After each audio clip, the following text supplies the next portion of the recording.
हमारा किया गया भजन, हमारा किया गया स्मरण, हमारा किया गया कीर्तन आज नहीं तो कल प्राप्त जरूर होता है, उसका फल मिलता जरूर है।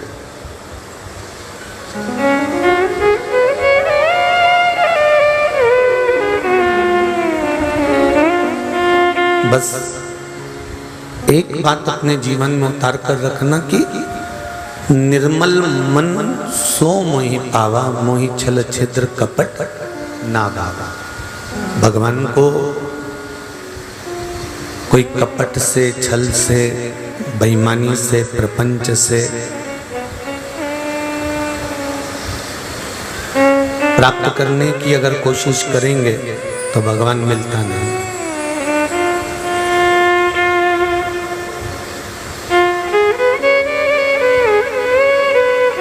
जैसे कोई गलत व्यक्ति होता है, उस गलत व्यक्ति को आप समझा समझा के थक जाते हो, अगर वो नहीं सुधरता तो फिर आप समझाना बंद कर देते।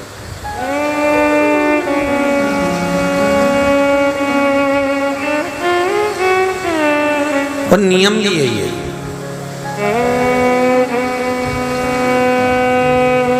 प्रेस अगर बहुत ज्यादा गर्म हो गई है, प्रेस बहुत तप चुकी है, बहुत गर्म हो चुकी है, तो शिव महापुराण की कथा कहती है और लौकिक जीवन का सार कहता है कि उस प्रेस को जिस कपड़े पे रखोगे वो कपड़े को जला देगा।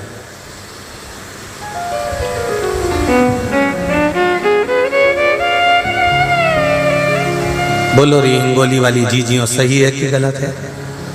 सही है ना कि बहुत तेज अगर गर्म हो गई है, बहुत तेज गर्म हो गई है, तो उसको आप कपड़े पर रखोगे तो कपड़ा जलाएगा। अब करना क्या है? तो प्रेस जो करता है उसको मालूम है, वो बहुत समझदार होता है। उसने देखा कि ये बहुत ज्यादा गर्म हो गई है, इसलिए उसको साइड में थोड़ा रख दिया। उससे क्या होगा? थोड़ी बोलो बोलो जम के बोलो जरा, थोड़ी ठंडी हो जाएगी। फिर थोड़ी ठंडी हो जाएगी तो वो फिर कपड़ा जलाएगी क्या? नहीं जलाएगी। प्रेस अगर बहुत ज्यादा गर्म है और बहुत ज्यादा गर्म हो चुकी है तो उसको साइड में रख देना चाहिए, जिससे वो हमारे कपड़े को ना जला दे। अर्थात शिव महापुराण भी यही कह रही है, जिसको बहुत गुस्सा आता हो, जो बहुत चिड़चिड़ करता हो, बहुत क्रोध करता हो, बहुत गरम प्रेस जैसा गरम हो गया हो, उसको साइड में रख दो और तुम अपने काम में लग जाओ। अपने आप प्रेस ठंडी हो जाएगी। ज्यादा लफड़े में अपने को पड़ना नहीं है, अपने को नहीं।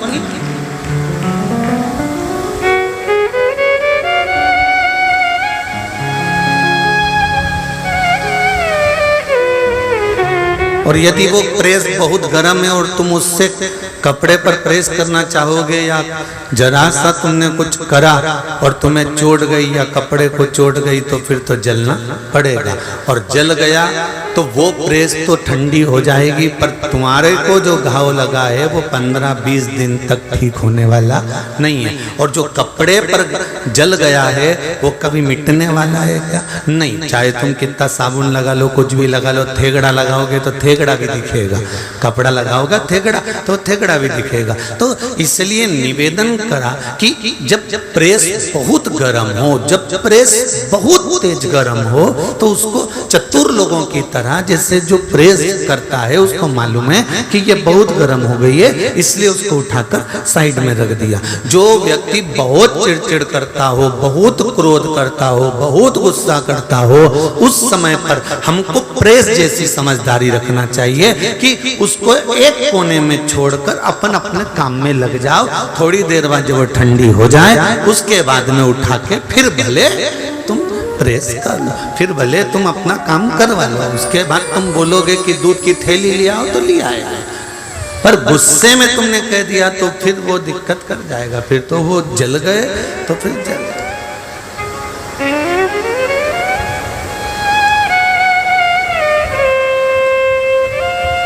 एक बार समझाया, दूसरी बार समझाया, तीसरी बार समझाया, चौथी बार समझाया, नहीं समझे तो फिर उसके बाद उसको छोड़ देना चाहिए।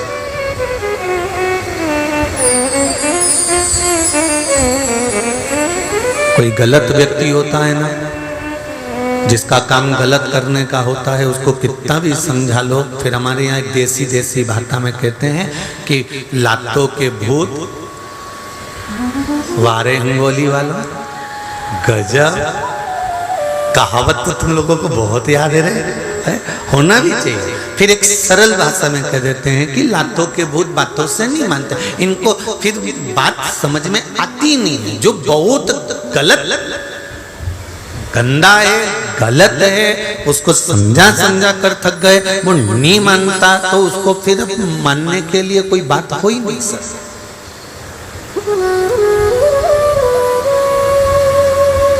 पहले रेलवे स्टेशन पे वजन तोलने की मशीन लगी होती थी। किस किस ने तुलवाया वजन, जरा हाथ ऊंचा करो। पहले की बात बता रहे, रेलवे स्टेशन पे वजन तोलने की मशीन होती थी। उसमें एक सिक्का जो होता था ना, वो सिक्का डालते थे और मशीन पे खड़े होके जैसे ही सिक्का डाला और उस सिक्के को डालते से कितना बड़ा कागज का टुकड़ा निकल के आ गया और उसमें लिखा होता था 40 किलो, 42 किलो, 50 किलो, 60 किलो, जितने किलो के अपन है उतने किलो के लिखा था। बोलो रे भैया, सही है कि गलत है? भाई लोग भी बोले सही है ना, कि वो एक का सिक्का डाला और तुम्हारा वजन 50 kilo, 40 kilo, 30 kilo, 32 kilo, 60 kilo लिखा हुआ बाहर। अब तुमने सोचा बेचारे रेलवे स्टेशन वालों ने, बेचारा किसी गरीब ने ये वजन तोलने की मशीन रखी है, एक काम करता हूँ इसमें मैं 100 रुपए डाल देता हूँ तो बेचारे का भला हो जाएगा। अब तुमने वो 100 रुपए डाले तो वो वजन की पर्ची बाहर आई क्या? बोलते जाओ जमीन नहीं।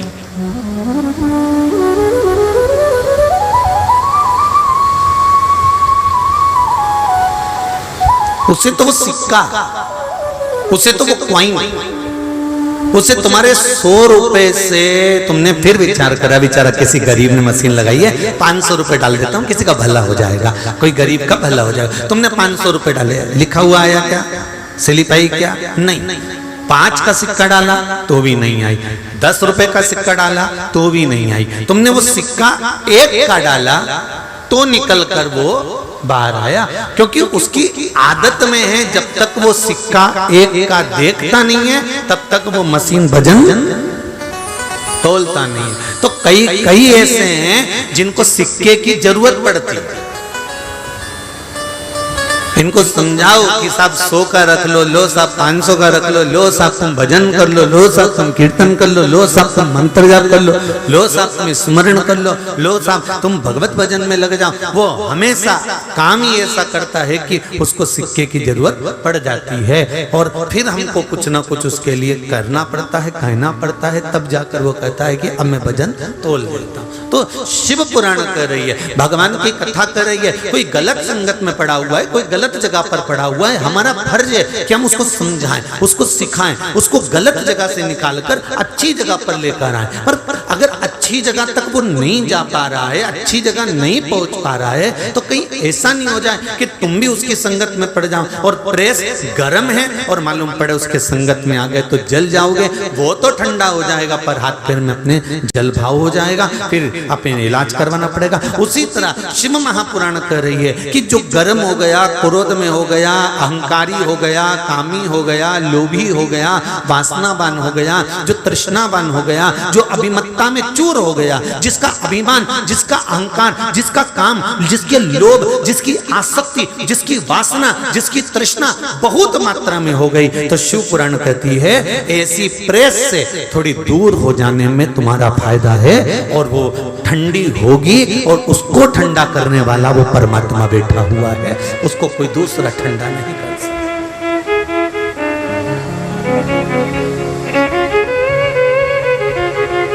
आप उससे थोड़ा सा दूरी बना लीजिए। देव ऋषि नारद को, कामदेव को जीता तो अहंकार आ गया था। भगवान शंकर के पास देव ऋषि नारद ने जाकर कह दिया था, जिसको आप नहीं जीत पाए उसको मैंने जीता है। शंकर भगवान मन में समझ गए थे प्रेस गर्म हो गई है, अब इस प्रेस को ठंडा होने के लिए थोड़ा समय लगेगा।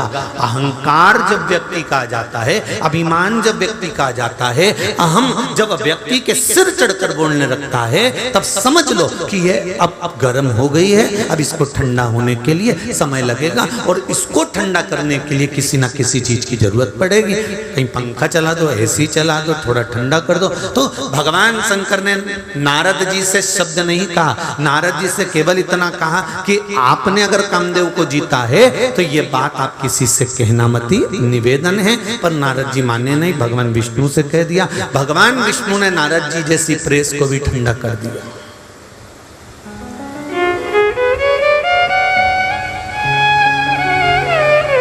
जो अहंकार में फूल जाता है, जो काम, लोभ, वासना, अहंकार, तृष्णा में पड़ जाता है,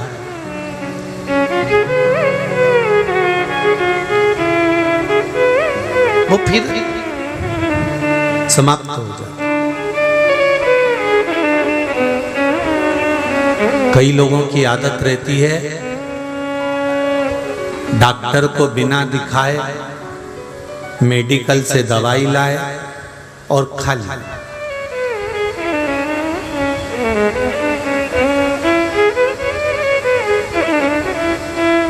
अब पूछो, तुम जो दवाई खा रही हो वो डॉक्टर ने लिखी है क्या? अरे गुरुजी सिर दुख रहा था तो मैंने यही मेडिकल पे से ले ली थी और खा ली थी। खाली सिर बंद हो गया? हाँ गुरुजी सिर बंद हो गया, ठीक है। अब तुमने बिना डॉक्टर को दिखाए, बिना गोली लिखाए तुमने मेडिकल से खरीद कर खा तो ली, उस गोली ने तुम्हारा सिर भी बंद कर दिया। पर वो गोली कौन सी थी, किस कंपनी की थी, किस पावर की थी, और उसने तुम्हारी किडनी पर और लीवर पर कितना इफेक्ट करा, ये कुछ समय के बाद मालूम पड़ेगा। जब कोई बड़ी बीमारी से तुम ग्रसित होगे तब डॉक्टर के पास जाओगे और डॉक्टर से कहोगे मेरे को बीमारी, हम तो, हमारा तो खान पीन शुद्ध है, हम तो बढ़िया, हम तो रोटी सब्जी खाने वाले, कभी हमने प्याज नहीं खाया, लहसुन नहीं खाया, कभी गलत काम नहीं करा, कभी गलत चीज नहीं खाई, हम तो होटल कभी नहीं खाते, हम तो कभी बाजार जाकर नहीं खाते, फिर हमको ये किडनी लीवर खराब कैसे हो गया? तो डॉक्टर ने पूछा ये बताओ, जब तुम्हारा सिर दुखता था, जब तुम्हारा पेट दुखता था, जब तुम्हारा पांव दुखता था, जब तुम्हारा हाथ पैर दुखता था, तुम्हारी कमर दुखती थी, तो तुम मेडिकल पर चले जाते थे, गोली लेकर आ जाते थे? किसी डॉक्टर से लिखवाया था? अगर डॉक्टर से लिखवाते तो डॉक्टर सोचकर एक गोली नहीं देता, 3 गोली 4 गोली बना कर देता कि इस गोली को खाने से साइड इफेक्ट ना हो, इसको खाने से ये दब जाए, इसको खाने से ये दब जाए। और 4 गोली, आपका दर्द एक है सिर का और डॉक्टर लिखता है 4 गोली। लोग समझते हैं डॉक्टर 4 गोली क्यों लिखता है, इसमें तो अकल ही नहीं है। पर समझने वाली बात है कि वो किडनी पर, लीवर पर इफेक्ट ना पड़े, इसलिए वो 3 या 4 गोली का लेवल बनाकर उसको बराबर कर कर लिखता है। पर हम अपने आप को चतुर बनकर बिना लिखी गोली को बस गए मेडिकल से खरीदा और खा गए, बाद में किडनी और लीवर बाद में डैमेज। अब सोच रहे हैं हमारा तो खान पीन शुद्ध है, हम तो अच्छे, फिर ये बीमारी।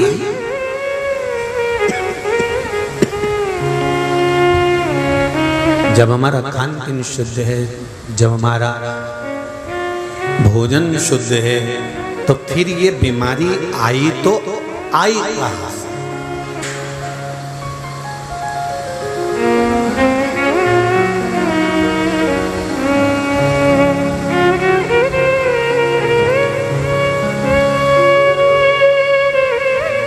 किस जगह से ये बीमारी पक आई है?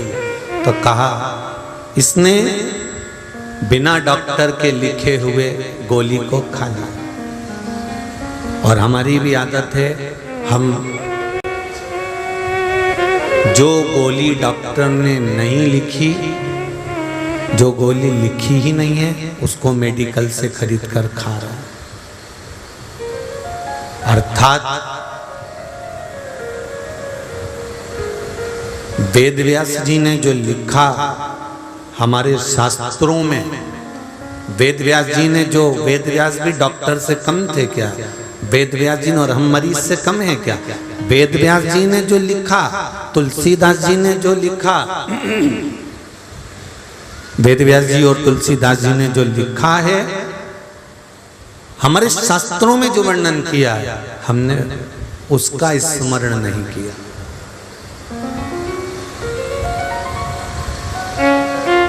हमने तो अपनी मर्जी से, अपने आनंद के साथ, अपने सुख के साथ में, अपने आनंद के साथ में, जो सनातन धर्म के देवी देवता हैं, जो सनातन धर्म का आनंद देने वाले हैं, उनको भूलकर किसी अन्य मेडिकल पर गए और वहां से कुछ लिया है, दूसरे धर्म में प्रवेश कर गए और उस धर्म में प्रवेश कर कर तुमने सोच तो लिया कि हमको फायदा हो गया, पर शास्त्र कहता है ये सनातन धर्म से अगर हटकर करा है, वेद व्यास जी ने लिखा ही नहीं और तुमने वो गोली खा ली, तो उसका कोई मतलब नहीं, उसका कोई सार्थत्व नहीं। आप शंभु शंभु आप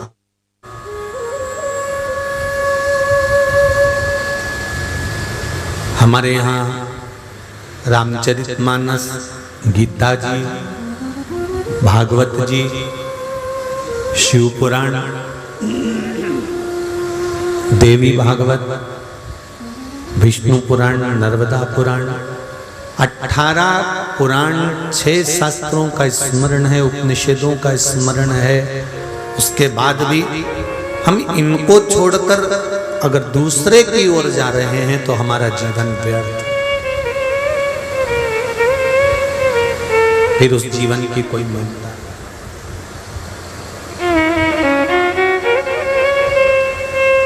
नहीं। मैंने तेरे ही भरोसे ओ बाबा, तेरे ही भरोसे हवा बिच उड़ती जाऊंगी, बाबा डोर तो छठी नाम कटी जाऊंगी, भोले में तेरी पतन, शंभो में तेरी पतन।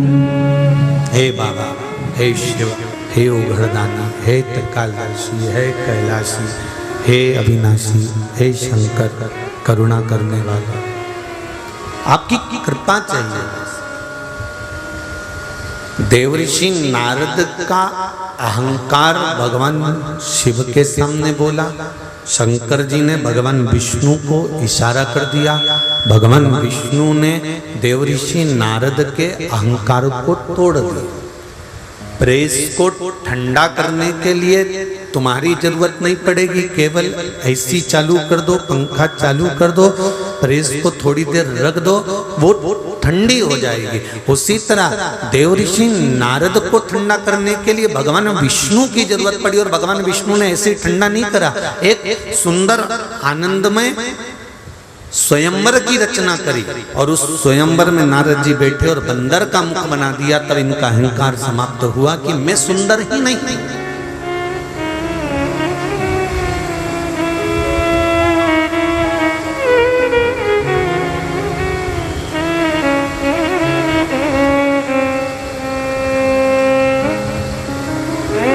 ये बहुत बड़ी बीमारी है, अभिमान।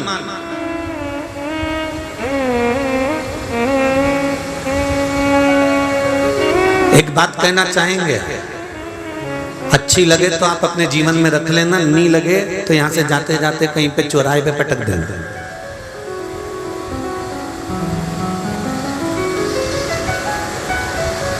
अच्छी लगे तो रख लो।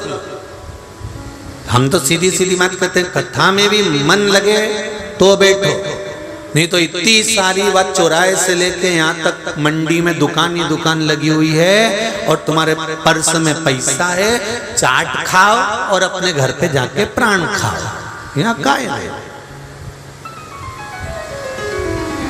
मन लगे तो कथा में बैठो, नहीं लगे उठाया चल।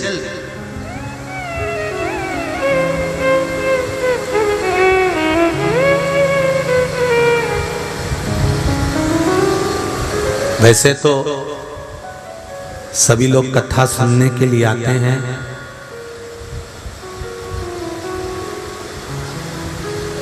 इतनी संख्या में आप लोग आ रहे हैं। ब्राह्मण लोग बता रहे थे कि सवेरे हम लोग 8 बजे जब पूजन कराने आते हैं और जो जजमान बैठते हैं पूजन में, उनको भी मालूम होगा, केवल इस केबिन से वो केबिन तक खाली रहता है, उसके बाद पूरा पंडाल सुबह 8:30 बजे भर चुका होता है।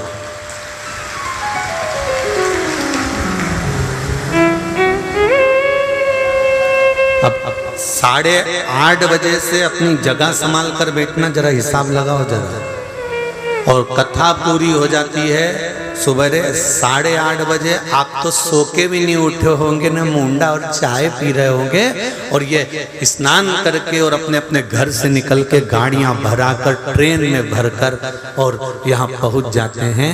कल एक अखबार की न्यूज़ देख रहा था मैं, तो उसमें लिखा था कि हिंगोली के रेलवे स्टेशन पर आने वाली अमरावती, जालना, आसपास के नगर से जितनी पैसेंजर ट्रेन आ रही है, उन पैसेंजर ट्रेनों में रेल विभाग ने 2-2 बोगियां बढ़ा दी। उसके लिए रेल विभाग को बहुत बहुत धन्यवाद। इतनी भीड़ हिंगोली में देखकर, हिंगोली के रेलवे स्टेशन पर इतनी भीड़ देखकर रेलवे ने अपनी पैसेंजर ट्रेनों में एक्स्ट्रा बोगियां बढ़ा दी। उसके लिए रेल विभाग को बहुत बहुत धन्यवाद, बहुत बहुत शिव कृपा।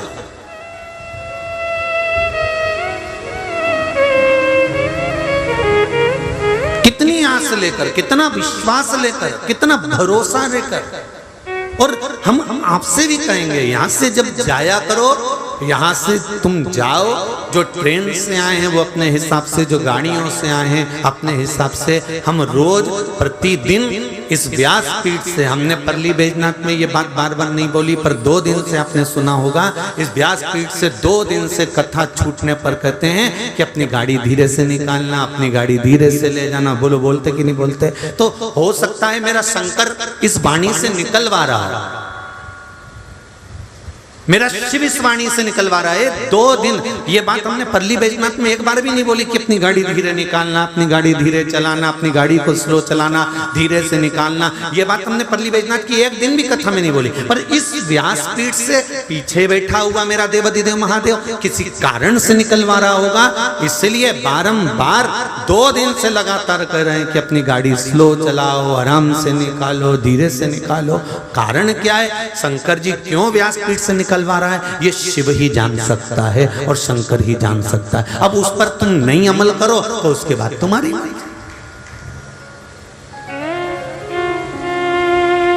थोड़ी सावधानी रखिए, जाने में भी, आने में भी, भगवत स्मरण में भी, कीर्तन में।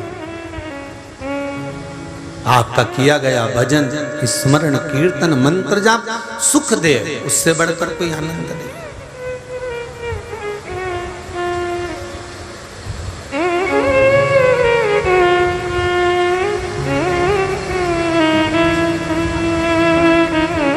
आज कुछ लोग बता रहे थे कि जितनी पब्लिक, जितने भक्त 2 दिन कथा में आए थे, वो 2 दिन के एक साथ आज तीसरे दिन पहुंच गए, इतने इकट्ठे हो।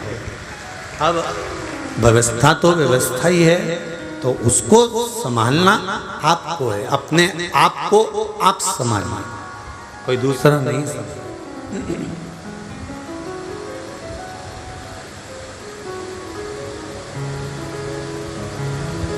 महाराज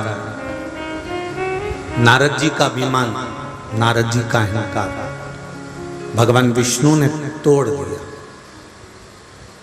शिव पुराण कह रही है, एक बात अच्छे से रखो अपने भीतर, जब जिंदगी में कहीं तुमको अहंकार आए और तुमको ये लगे कि मैं बहुत सुंदर हूं, या मेरा घर बहुत सुंदर है, मेरा बेटा बहुत अच्छा है, मेरे पास में बहुत दौलत है, मेरे पास में बहुत बल है, मेरे पास में पूरा शासन प्रशासन है, या मेरे पास में पूरी राजनीति है, या मेरे पास में बहुत ज्ञान है, तो उनसे निवेदन है, आपसे पहले जितने थे उनको याद कर लो।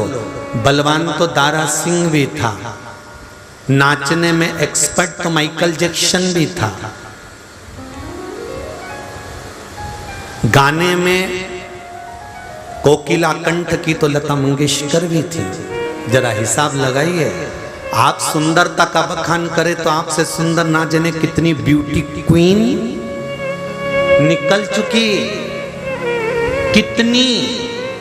आपको अगर अभिमान लगे तो एक बार जरा झांक कर देखना कि जिनके पास में करोड़ों की दौलत थी उनको भी छोड़कर जाना पड़ा है, तो हम किस चीज का अभिमान करें, ये तो सब छूटने वाली है। इसलिए उस परमात्मा को याद कर कर अभिमान नहीं करना, हमको धन्यवाद देना है कि तूने घर दिया, तूने परिवार दिया, तूने कुटुंब दिया, तूने कबीला दिया, तूने शरीर दिया, ये तुझे धन्यवाद है। हमें परमात्मा को रोज प्रतिदिन धन्यवाद देना है कि माता के गर्भ में थे, अगर तू जन्म देते देते एक आध आंख निपटा देता तो क्या मैं झगड़ा करने ऊपर आता, या हाथ पैर तोड़कर भेज देता तो क्या मैं झगड़ा करने आता। पर तेरी कृपा है कि मेरी इंद्रियां, पूरा शरीर ठीक है, ये तेरी कृपा है। अच्छे घर में जन्म दिया, ये तेरी कृपा है। अच्छे घर में विवाह करवा दिया, ये तेरी कृपा है। मुझे अच्छे बच्चे दिए, ये तेरी कृपा है। तूने काम धंधा दिया, ये तेरी कृपा है। मुझे अपने घर में रखा है, ये तेरी कृपा है। मुझे अच्छे कुल में भेज दिया, ये तेरी कृपा है। मुझे अच्छे समाज में भेज दिया, ये तेरी कृपा है। कि मुझे भारत की भूमि पर भेज दिया, ये तेरी कृपा, किसी दूसरे की नहीं हो सकती। अमेरिका में पैदा हो जाते और मरने के बाद लिखा होता डेड बॉडी एक्सपायर, और उस पे लिखा होता एक्सपायर डेट, इतनी तारीख को मरे। जैसे अपने यहां लिखते हैं ना, कोई मर जाता है तो जन्म तारीख इतनी, मृत्यु तारीख इतनी, नीचे लिख देते हैं उनके फोटो पे कि जिससे याद बनी रहे।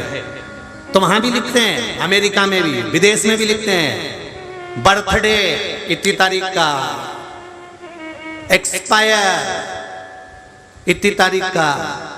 पर भारत की भूमि पर एक मदिरा के नशे में डूबने वाला हो, चाहे पापी से पापी व्यक्ति हो, चाहे उसने यहाँ जन्म लेने के बाद गंदे से गंदा काम करा हो, उसके बाद भी उसके मरने पर लिखा रहता है स्वर्गवासी।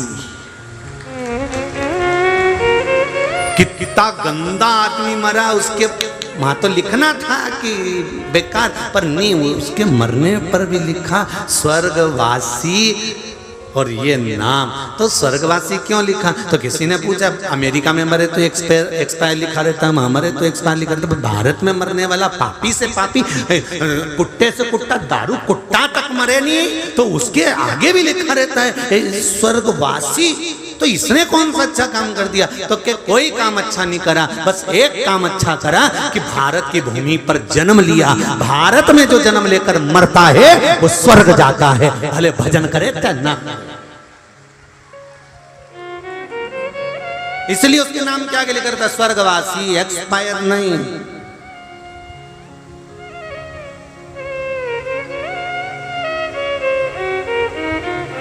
अगर अभिमान आए, थोड़ा सा अहंकार आ जाए, थोड़ी सी अभिमतता आ जाए, थोड़ा धन का वैभव का अभिमान आ जाए, थोड़ी काया का अभिमान आ जाए, तो देख लेना दूसरों को भी एक बार क्या स्थिति है। अच्छे से देख लेना। या फिर जो पुराने पहले के जो हीरो हीरोइन हैं कितने सुंदर दिखते थे, अब उनको देखना कुर्सी पे बिठाने के लिए भी तो आदमी उठा के धरते हैं। पहले उनको बत्ती सी फंसाना पड़ती है तब कुछ बोल पाते हैं।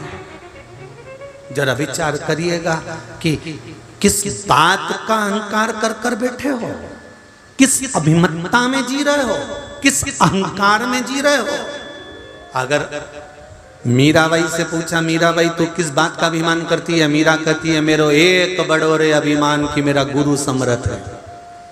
मीराबाई कहती है अभिमान करना तो गुरु के ऊपर करना, जिस गुरु ने मुझे भव से पार लगा दिया ऐसा गुरु अगर जीवन में मिले तो मनुष्य तर जाए। मीराबाई कहती है मुझे अभिमान अपने गुरु का है, और जनाबाई कहती है मुझे अभिमान अपने गुरु नामदेव जी का है। नामदेव जी कहते हैं मुझे अभिमान अपने गुरु का है। रामकृष्ण परमहंस कहते हैं मुझे अभिमान अपने गुरु का है। स्वामी विवेकानंद कहते हैं मुझे अभिमान अपने गुरु का है। जीवन में जन्म लेने के बाद अभिमान करना तो अपने गुरु का करना कि मेरे गुरु ने मुझे भव से पार उतार दिया, मेरे गुरु ने मुझे मंत्र दिया, स्मरण दिया, पूजा बताई, अर्चना बताई, स्मरण कराया, कीर्तन कराया और भव से पार उतार दिया। ये अभिमतता हो तो गुरु की हो कि मेरे गुरु ने मुझे पार लगा, मेरी नहीं कि मेरे पास गाड़ी है, मेरे पास बंगला है तो मेरे अनुसार गुरु जी चलेंगे। नहीं नहीं नहीं नहीं, हम गुरु के अनुसार चलेंगे।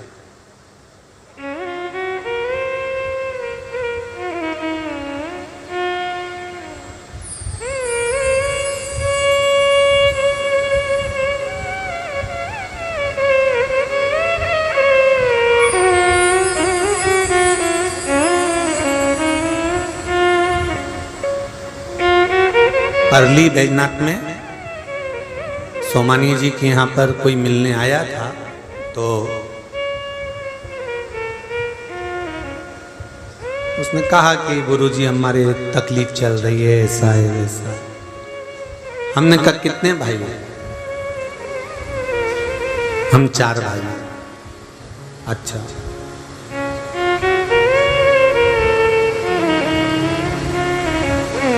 सब एक साथ रहते हैं कि अलग अलग रहते हैं? सब अलग अलग रहते हैं। अच्छा,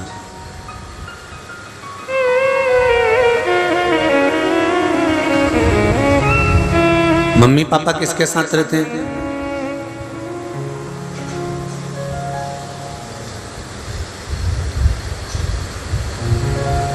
हमने प्रश्न किया मम्मी पापा किसके साथ रहते हैं?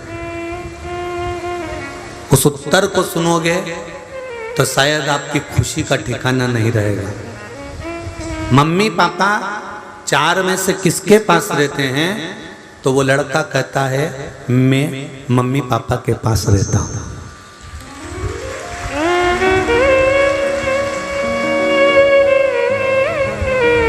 उस शब्द को देखिए, बेटा माँ बाप को नहीं रख रहा है, माँ बाप बेटे को रख रहे हैं। घर में बुजुर्ग माता पिता जब तक रहें तब तक तुम्हारे मुख पर यह शब्द नहीं आना चाहिए कि मैं अपने माँ बाप को रख रहा हूं। नहीं, मेरे माँ बाप ने मुझे पाल पोस कर बड़ा करा, वो मुझे रख रहे हैं। ये सारी उनकी स्माइल की दौलत है, ये सारी उनकी स्माइल की दौलत है। घर में बुजुर्ग स्माइल देता है तो बेटे की 4 मंजिल की बिल्डिंग खड़ी हो जाती है। घर में बुजुर्ग स्माइल देता है तो बेटे की गाड़ी आ जाती है। घर में बुजुर्ग स्माइल देता है तो बहू की संतान से गोद भर जाती है। घर में बुजुर्ग स्माइल देता है तो घर में खुशियां आ जाती है। और जिस घर में बुजुर्ग की आंखों में आंसू आ जाते हैं उसको नष्ट होने में ज्यादा साल नहीं लगते, नीचे आ जाता है, डाउन।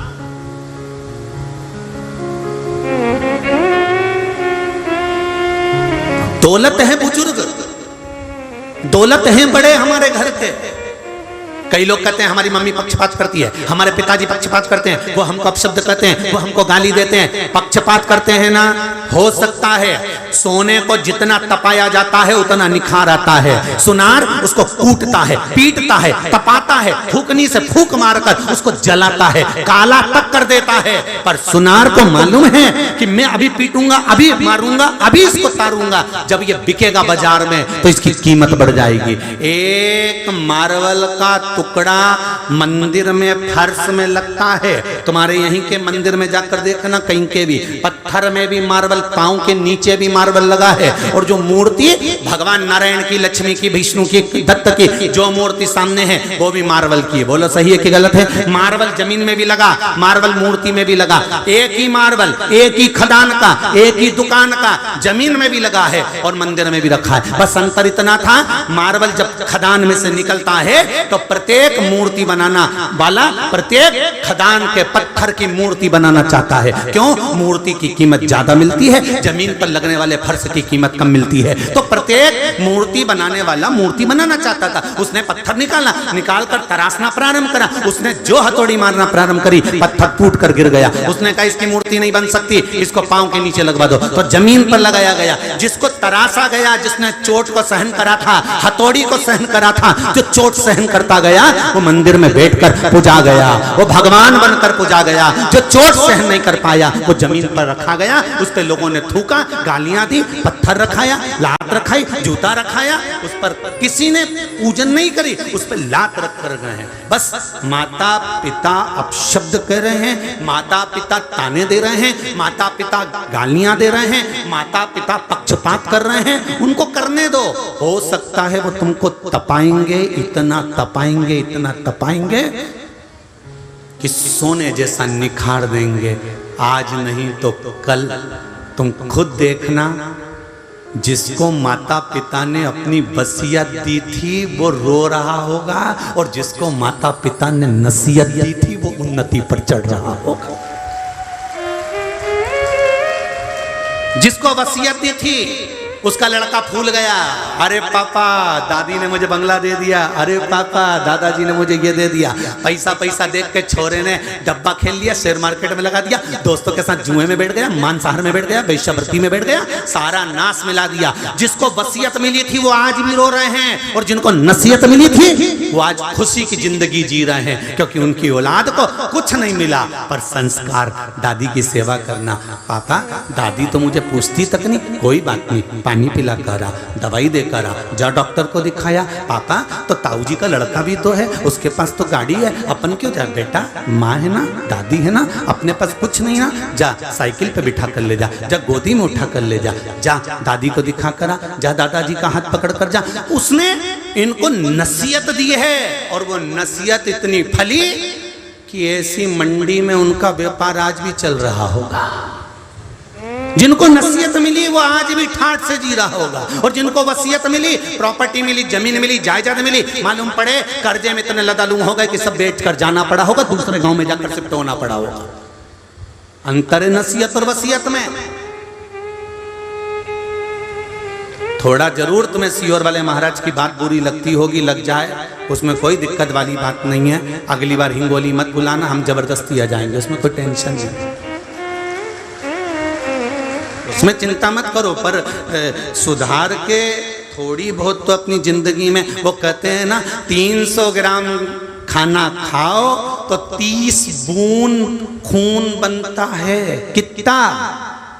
जम के बोलो, 30 बूंद खून। 200 ग्राम खाना खाओगे 20 बूंद खून बनता है। तो कहा इतना सारा खाया था, वो गया कहाँ? तो कि जो खाया था वो तो भ्रष्टा में चले गया, वो तो गंदगी में चले गया। बचा कितना? कि 30 बूंद खून बचा, 30 बूंद खून बचा। अब 30 बूंद खून में से भी 1 बूंद खून तुम्हें ताकत देता है, जिससे तुम्हें एनर्जी मिलती है और तुम चल फिर सकते हो। तो 300 ग्राम खाने से 30 बूंद खून बना, 30 बूंद खून से 1 बूंद ताकत बनी, और वो ताकत तुमको चलाती है। उसी तरह 3 घंटे की कथा में से 3 मिनट की कथा समझ आई। 3 मिनट की कथा में से 1 मिनट की भी अगर यहां लग गई तो जिंदगी सवर गई। बस हो गया कल्याण। 1 मिनट की भी अगर लग गई, बस बहुत लगन तुमसे लगा बैठे जो होगा देखा जाए। 1 मिनट की भी अगर लग गई तो बहुत बहुत। और कई लोग कह देते हैं बात बात में, अब तो दिल में लग गई रे बाबा। जब भाइयों का झगड़ा हो या परिवार में झगड़ा हो तो कहते हैं हमारे दिल में लग गई, अब तो मैं बिल्कुल बात ही नहीं करूंगा। क्यों रे, तुम्हारी दिल में लगे तो तुम बात बंद कर दो। यहाँ हम इतनी पत्थर मार के किए तो तुम क्यों नहीं फिर भजन कर लो। किन्नी महाराज ने दिल में लगा दी, अब तो मंदिर जाऊंगा, चाहे कुछ भी हो जाए तो कीर्तन करूंगा। जरा सा झगड़ा होता है ना माताओं का, सबसे पहले खाना बंद करती है, मेरे को तो खाना खाना ही नहीं है। और शिव पुराण कहती है जितना झगड़ा हो उतनी रोटी ज्यादा खाओ, क्योंकि एनर्जी भी तो चाहिए झगड़ने के लिए। बोल तो जरा, तो बल कहाँ से लाओगे? इसलिए झगड़ा जितना ज्यादा हो, रोटी, नारियल पानी, सूप, जूस अच्छे से पियो।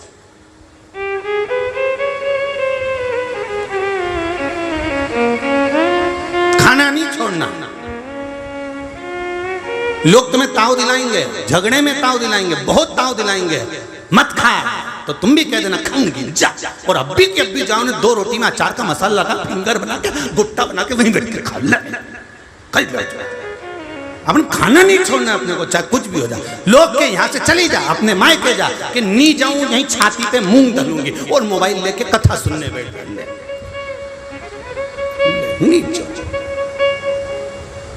क्यों जाए?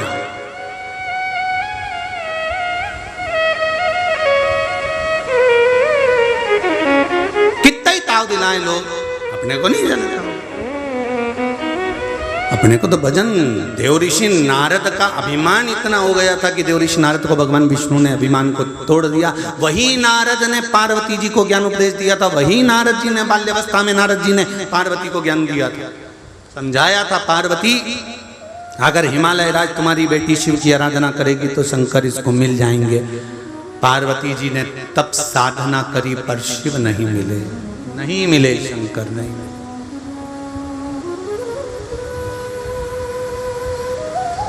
बहुत तप करा माता पार्वती ने, बहुत साधना करी। शंकर भगवान मगर बनकर आए, साधु बनकर आए, ऋषि बनकर आए। शिव जी ने बारंबार परीक्षा ली पर पार्वती जी के सम्मुख में शिव नहीं आए, प्रकट नहीं।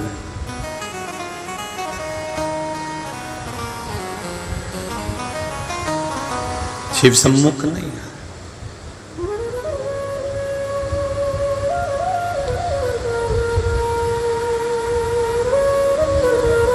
हृदय चित्र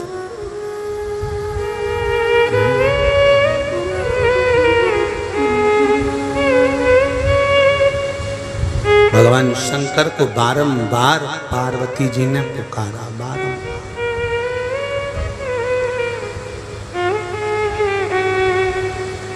बारंबार। तुम काशी छोड़ो भोलाना, तुम काशी छोड़ो भोलाना, मने थारी याद सतावे मेरे दुखड़े मिटाओ भोलाना, मेरे दुखड़े मिटाओ भोलाना, मने थारी याद सतावे। भगवान शिव से किया गया निवेदन, अनुमोदन, प्रार्थना चित्त को आनंद प्रदान करने वाली। चित्त से, आनंद से भगवान की भक्ति जो करी जाती है उसका सुख ही दूसरा। शिव महापुराण के मूल मंत्र का स्मरण करेंगे, बाबा से अपने दिल की बात कहेंगे। पहले भी कथा में कहा, जब शिव महापुराण का मूल मंत्र श्री शिवाय नमस्तुभ्यं बोला जाए, आप भी बाबा से कहकर अपने दिल की बात उससे कह दो कि मेरा ये बाबा भाव है, आप पूर्ण करिए, सुनेगा। श्री शिवाय नमस्तुभ्यं, श्री शिवाय नमस्तुभ्यं, श्री शिवाय नमस्तुभ्यं, श्री शिवाय नमस्तुभ्यं श्री शिवाय नमस्तुभ्यं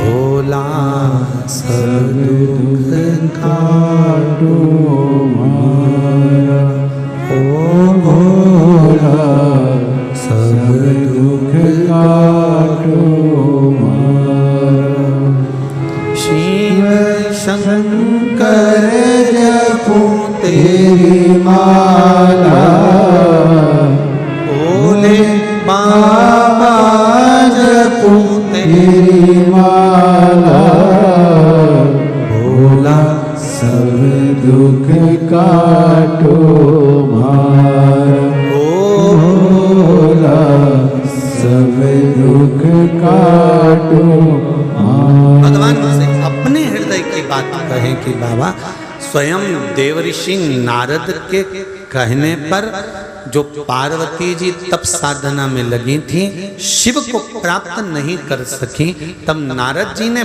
पार्वती जी को जाकर देखा कि इतना घोर तप करने पर तो भगवान प्रकट हो जाना चाहिए, फिर ये प्रकट क्यों नहीं होता?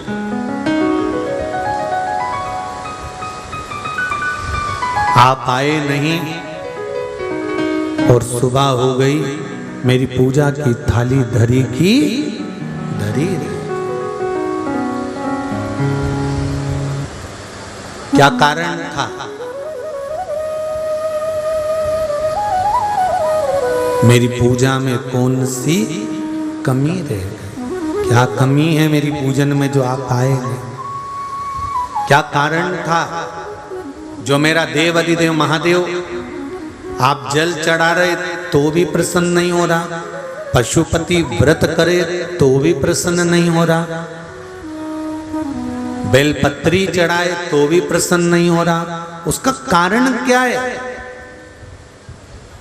दुनिया के लोग एक लोटा जल चढ़ाए और कार्य हो गया और मेरा कार्य नहीं हुआ, समझ लेना फाइल थोड़ी सी मोटी है, इसलिए शिव जी को भी छुपाने में थोड़ा समय लगेगा, थोड़ा देरी लग सकती है पर होगा जरूर। छोड़ना नहीं शंकर का, उसका मंदिर मत छोड़ो, उसका द्वार मत छोड़ो।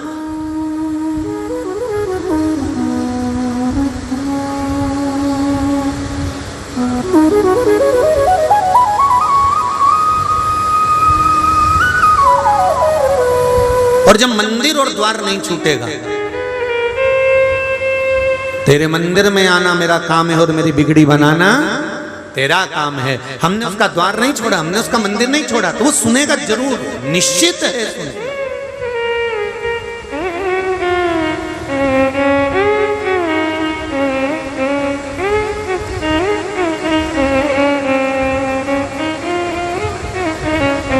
जाना है। देवऋषि नारद को लगा कि आखिर कारण क्या है। नारद जी पार्वती जी को देखकर तुरंत वहां से सीधे ब्रह्मा जी के पास गए, क्योंकि जब मन में कोई भाव उत्पन्न हो, मन में यदि कोई तकलीफ उत्पन्न हो, मंदिर में मन के अंदर अगर कोई कष्ट उत्पन्न हो रहा है, मन के अंदर कोई भाव उत्पन्न हो रहा है, तो सबसे पहले अपने माता पिता से जाकर करो।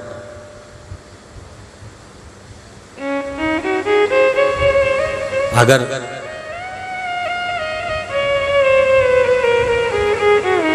वैज्ञानिक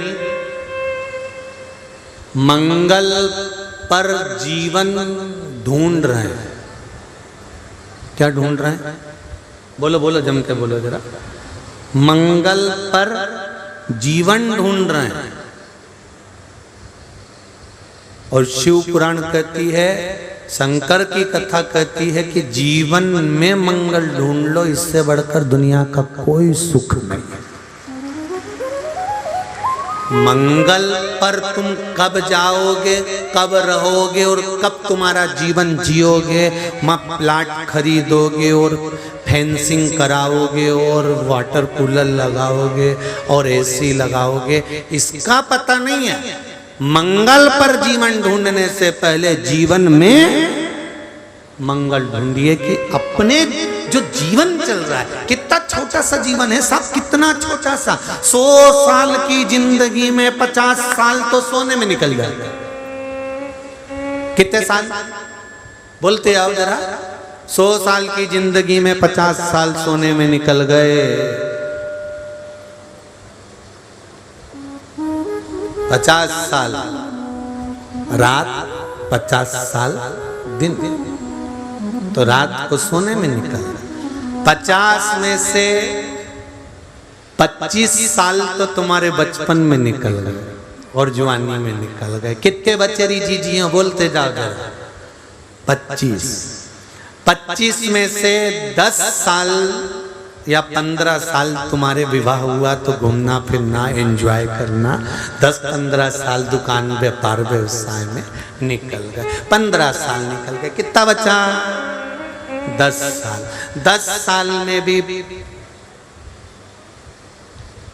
5 साल तो तुमने छोरा छोरी की शादी करना है, मकान बनाना है, दुकान लेना है, थोड़ा एक आध प्लाट ले लें, मंगल कार्यालय डाल देंगे, एक आध मंडी में दुकान ले लें। 5 साल इसमें निकल, बचे कितने? 5 साल। 5 साल में से 2.5 साल तो ये कमर, घुटना, कंधा, हाथ पैर ले ले। बचे कितने? 2.5 साल। 2.5 साल में भी तुमने रो रो के जिंदगी निकाल दी। 24 घंटा कोसना। अब पूरा 2.5 साल इसमें निकाल दिया तो फिर भजन को समय क्या दिया ये बताओ। 100 साल ऐसे कैसे ही निकल गए। भगवान भी कहेगा रे मैंने तुझे कितना जोरदार बना के भेजा था। ये 2 कटोरे दिए थे कि शिव महापुराण की कथा हो तो आस्था चैनल को चालू कर लेना, फेसबुक यूट्यूब पर सुन लेना, और अगर अपने हिंगोली में हो तो थोड़ा इन पाँवों को कष्ट देकर वहां चली जाना, एक बार बैठकर कथा का रस तत्व ग्रहण कर लेना तो जीवन सार्थक हो जाए।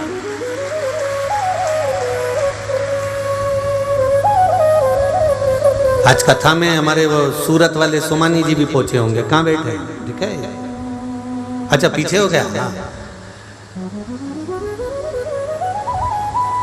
जहां तक कथा में कई शिव महापुराण की कथा ऑनलाइन करवा चुके हैं, कई कथाएं करवा चुके हैं।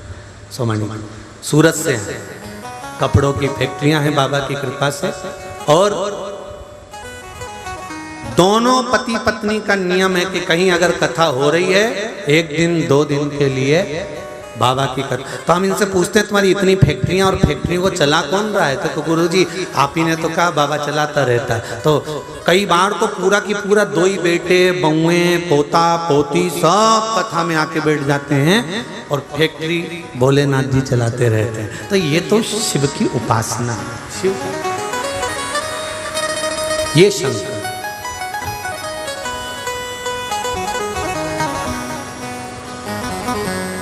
और ऐसा नहीं है कि तुम लोग भी कोई कम हो, सब दमदार। पर एक निवेदन है, केवल धन के दमदार मत रहना, थोड़ा भजन की दमदारी भी होना चाहिए, सत्संग की दमदारी भी होना चाहिए, कीर्तन की भी होना चाहिए, मंत्र जाप की भी होना चाहिए। मैंने तेरे ही भरोसे, मैंने तेरे ही भरोसे, हवा बिच उड़ती जावागी, बाबा डोर हटो छटीला में कटी जावागी। धन की दमदारी ना रखें, थोड़ा मन की भजन की दमदारी भी रखें। परिवार से प्रेम रखो, मना नहीं है, पर उनके साथ प्रेम रखते रखते मेरे देवाधिदेव महादेव से भी प्रेम रखो। कितना भी प्रेम परिवार वालों से कर लेना, तुम्हारे मरने के बाद परिवार के लोग जो तुम्हें चाहते हैं, तुम्हारे मरने के बाद हाथ जरूर धोएंगे। मर गए, छुआ हाथ धो, छुआ पाँव धो, शमशान से आयो नहाओ, कपड़े पटक दो पानी में, बाहर खड़े रहो, एक बाल्टी पानी डालूंगी, फिर अंदर आना।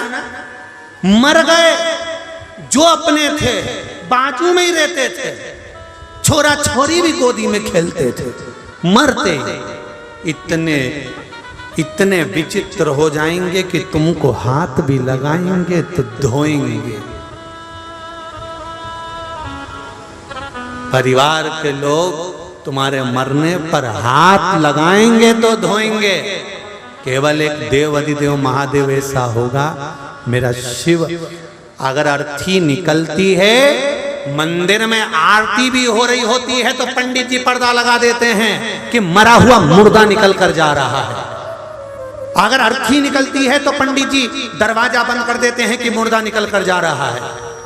पर केवल सारे मंदिरों के पर्दे बंद हो जाएंगे, अर्थी निकलते समय दरवाजे बंद हो जाएंगे। केवल एक महादेव का मंदिर एक ऐसा होता है कि अर्थी निकलती है तो भी महादेव का पर्दा बंद नहीं होता, द्वार बंद नहीं होता। केवल एक देव अधिदेव महादेव।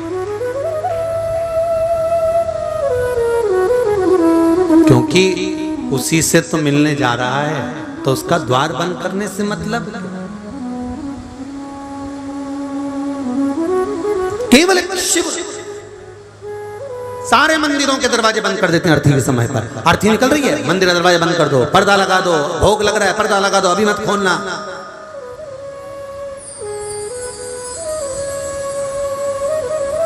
किसी ने पूछ लिया एक बार, कथा थी गुलबर्गा में, मारवाड़ी महिला मंडल कथा करवाई थी। उसमें एक माता ने पूछ लिया, गुरुजी तुम कहते हो कि अर्थी निकलती है तो दरवाजा पर्दा लगा दिया जाता है, तो कायदे से तो अर्थी निकल रही है, तो भगवान को तो दरवाजा, तो अर्थी ले जाने वाले थोड़ी अर्थी नीचे कर लेते हैं, मंदिर देख कर स्लो कर लेते हैं, पंडित जी दरवाजा खोलेंगे, दर्शन हो जाएगा, आखिरी दर्शन भी करा दो।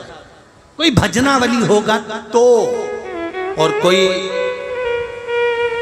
पक्का सिंदूर चढ़ा हुआ बेहरू होगा।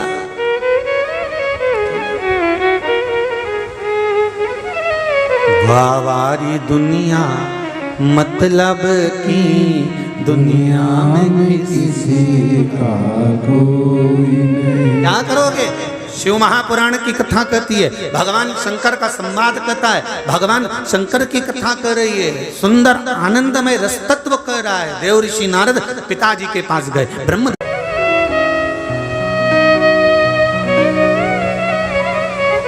महाराज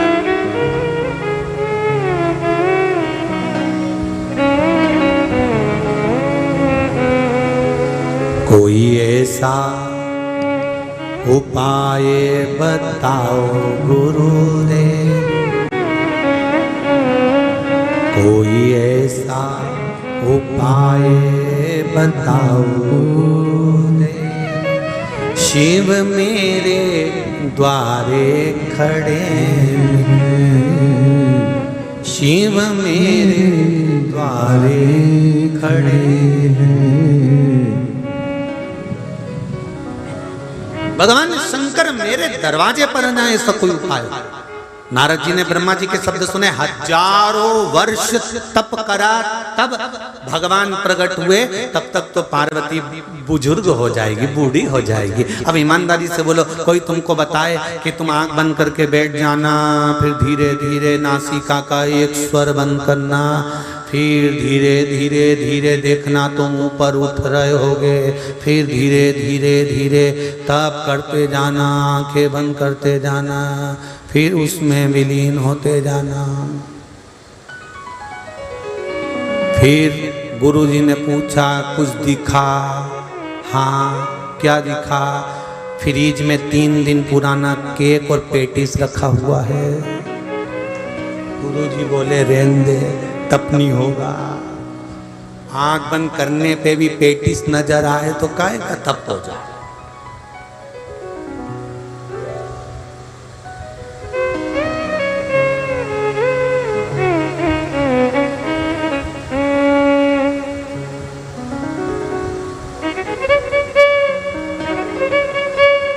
आंखों से भगवान मिल जाता है क्या? अरे बोलो तो सही, नेत्र से भगवान मिल जाता है क्या? भजन करने से? अरे बोलते तो जाओ हिंगोली वालों, हो क्या गया तुमको? हल्दी का काढ़ा पिया है क्या? अच्छे से तो बोलो।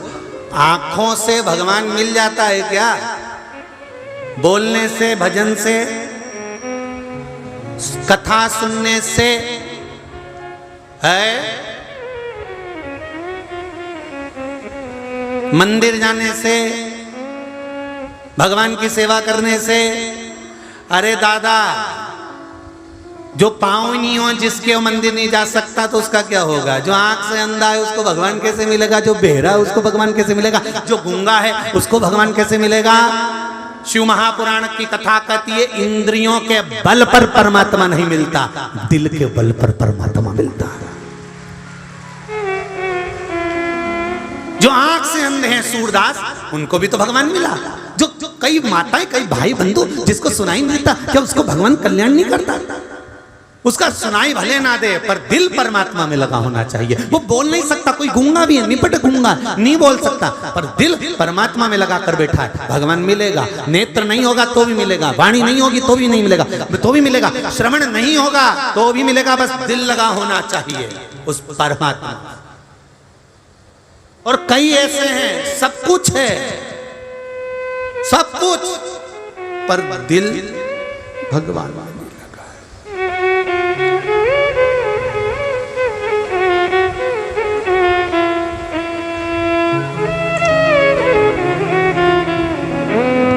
थोड़ा एक बात का बुरा लग सकता है, बोल दूं क्या? पक्का संभाल लेना तुम, ठीक है?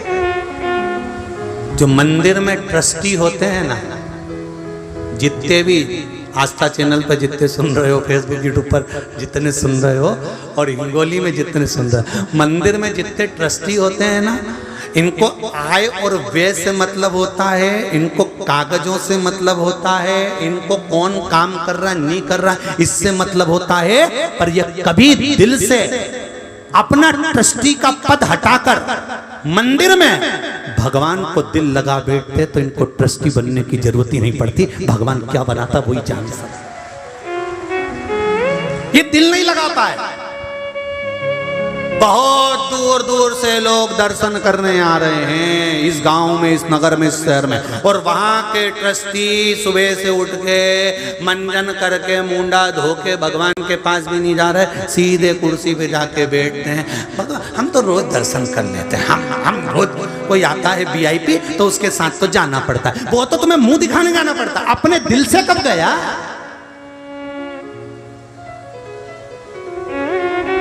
दिल से गया होता तो महादेव हाथ पकड़ा होता, दिल से गया होता तो भगवान हाथ पकड़ा होता, दिल से गया होता तो मृत्यु के समय पर फिर भुगतता नहीं, प्राण छूटते चला जाता। भगवान से कहना, भोलेनाथ, वो मारवाड़ी माताएं भजन गाती है एक बहुत सुंदर, एक लाइन उसकी तुम भी गुनगुनाते रहो, सेवा करता छूटे जी मारा प्राण, ओ जी मारा सांवरिया। मारवाड़ी माताएं भजन गाए, गुनगुनाए, सेवा करता करता मारा प्राण छूटे, पलंग पे मत पटकना रे मारा सांवरिया, किसी की दवाई गोली की जरूरत ना पड़े रे सांवरिया, हाथ पैर चलता रहे, मैं तेरा श्रृंगार करती रहूं, मैं तेरा सेवा करती रहूं, मैं तेरा श्रृंगार करती रहूं, और मेरे प्राण छूट जाए रे सांवरिया, बस इतना चाहती हूँ। पटकना मती, गलाना मती, सड़ाना मती, किसी के द्वार ले जाके मत पटकना। कौन करेगा, किसको फुर्सत है आज के जमाने में करने की, और भोगना तो अपने को ही है। घर के लोग दवाई में पैसा लगा सकते हैं, घर के लोग कमा कर पैसा लगा सकते हैं, डॉक्टर दवाई दे सकता है, पर भोगना तो शरीर को ही पड़ेगा। इसलिए है सांवरिया ऐसी कृपा करना कि मुझे पटकना मती, चलता फिरता छूटे जी महारा प्राण, ओ जी महारा हमें मत पटकना।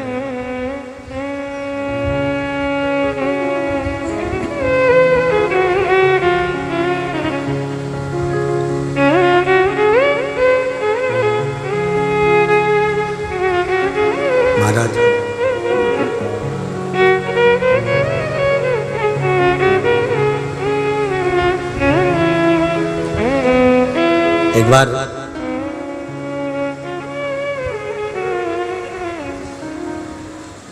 रुनीचा के रामदेव बाबा जब बिहाने के लिए गए थे,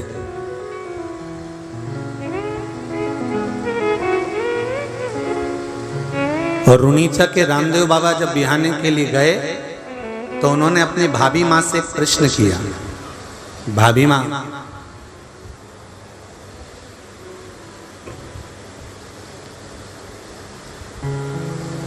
आप अपने देवर की शादी कर रही हो भाभी माँ,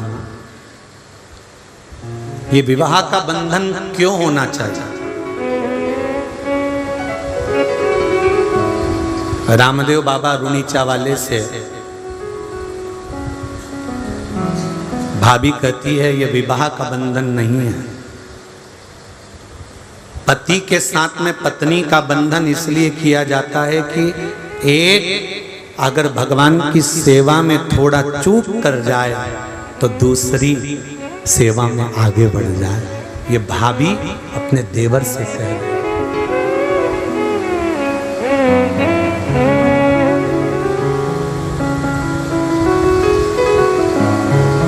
भगवान शिव की कथा कह रही है कि संबंध जो होता है, पति पत्नी का संबंध हो, भाई भाई का संबंध हो, बहन भाई का संबंध हो, कुटुंब रिश्ते का संबंध हो, ये सारे संबंध भगवान की सेवा के लिए दिए हैं, भजन के लिए दिए, कीर्तन के लिए दिए, स्मरण के लिए दिए कि एक अगर थक जाए, एक अगर रुक जाए तो दूसरा उस सेवा में लगे।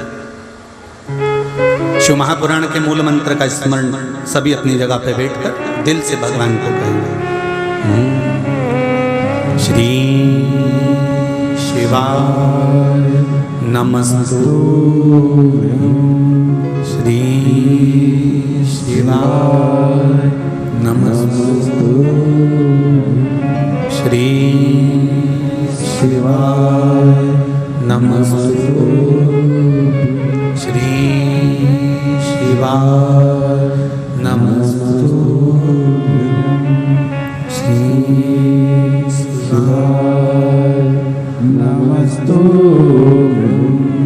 भोला सब काटो मारा, ओ भोला सब दुख काटो मारा। शिव शंकर जपो तेरी माला, भोले बाबा जपो तेरी माला। भोला सब दुख काटो मारा, ओ भोला सब दुख काटो मारा। देव ऋषि नारद ब्रह्मा जी से बात कर कर भगवान विष्णु के यहाँ पहुंच गए। भगवान नारायण तो शेषनाग की सैया पर विश्राम कर रहे थे, लक्ष्मी जी उनके चरण दबा रही।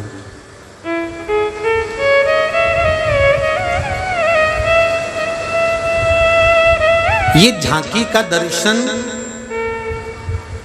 केवल भगवान विष्णु के स्वरूप में ही होता है। हालांकि भगवान की ये झांकी सीख देती है कि पति परमेश्वर की सेवा करना चाहिए। चरण कभी कभी दबा दिया करो, गला नहीं, चरण कभी लगे।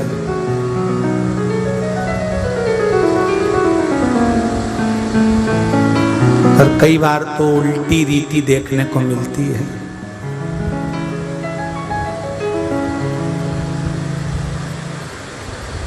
एक बार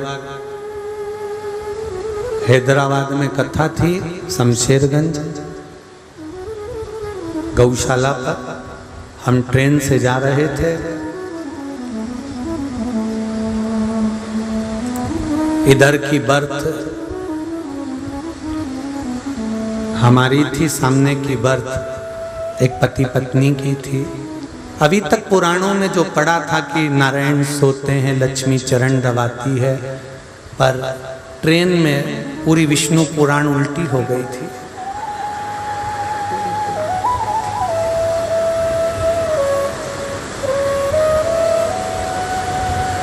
वो सो रही थी नारायण। हमने भी हमारी बर्थ पे से इशारा कर दिया, तूने तो नाक कटा दी रे। तो वो एक हाथ से बोला क्या करूं, मैंने कहा दबा दे। इतने में तो उसने इशारे में कहा, उसका मुंह कांच की ओर था, दर्पण जम के दबाओ, फिर भी अब बड़ा विचित्र विचित्र लोक है, संसार है। पर शिव पुराण कह रही है भगवान विष्णु के चरण माता लक्ष्मी दबा रही है, और भगवान देवऋषि नारद वहां पहुंच गए। उन्होंने प्रश्न किया भगवान से कि प्रभु आपको पाने का सबसे सुंदर तरीका कौन सा है? भगवान विष्णु ने कहा साधना। ब्रह्मा जी बोले थे तप, और भगवान विष्णु क्या बोले हैं? साधना। साधना करना। तो इतने में देवऋषि नारद ने पूछा साधना ऐसी?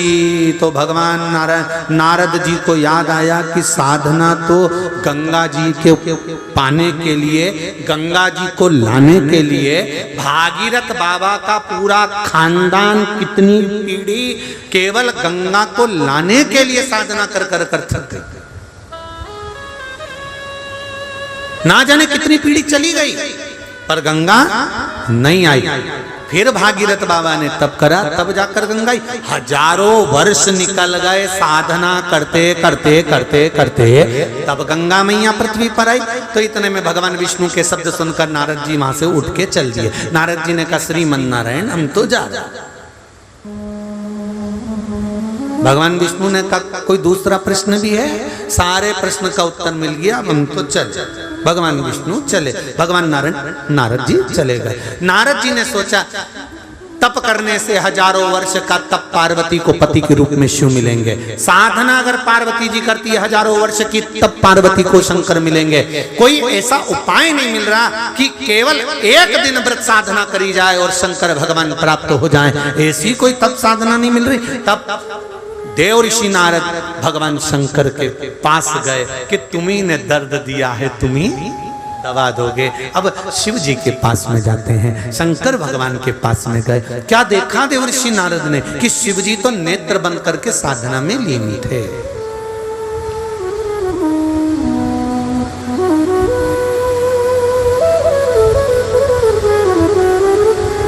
वो धुनी रमाए बैठा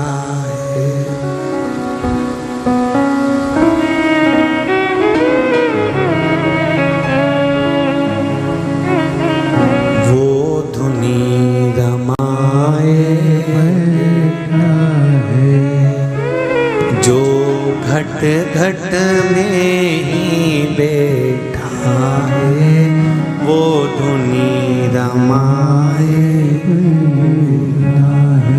मेरा ओ घड़दानी मेरा शंकर नेत्र बंद कर कर बैठे थे। देवऋषि नारद गए, नंदी भृंगी श्रृंगी सब मिले। देवऋषि नारद सबसे मिले तो नंदी ने प्रश्न करा कैसे आना हुआ नारद जी? नारद जी बोले आने का बहुत बड़ा कारण है, पर ये बताओ कि प्रभु के नेत्र कब खुलेंगे? तो नंदी भृंगी ने कहा भैया नारद जी इनको तो हजारों वर्ष हो जाते हैं समाधि टूटने में, कोई इतनी जल्दी समाधि टूट रही है क्या? नारद जी चले गए। प्रतिदिन नारद शिव जी के पास आते और प्रतिदिन जाते, पर शंकर भगवान नेत्र नहीं, नेत्र बंद। ये कथा चल रही है हरतालिका तीज की, समझ लेना जरा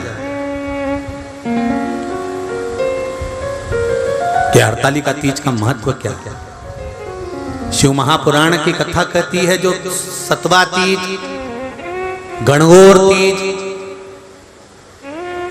हरियाली तीज जो नहीं कर पाते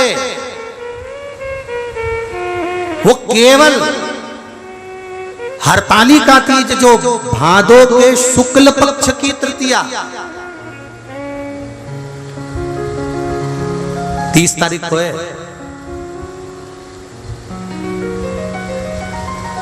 31 को गणेश जी बैठेंगे, 30 तारीख को हरतालिका तीज है। शास्त्र कह रहा है जो कोई तीज का व्रत नहीं कर पाते।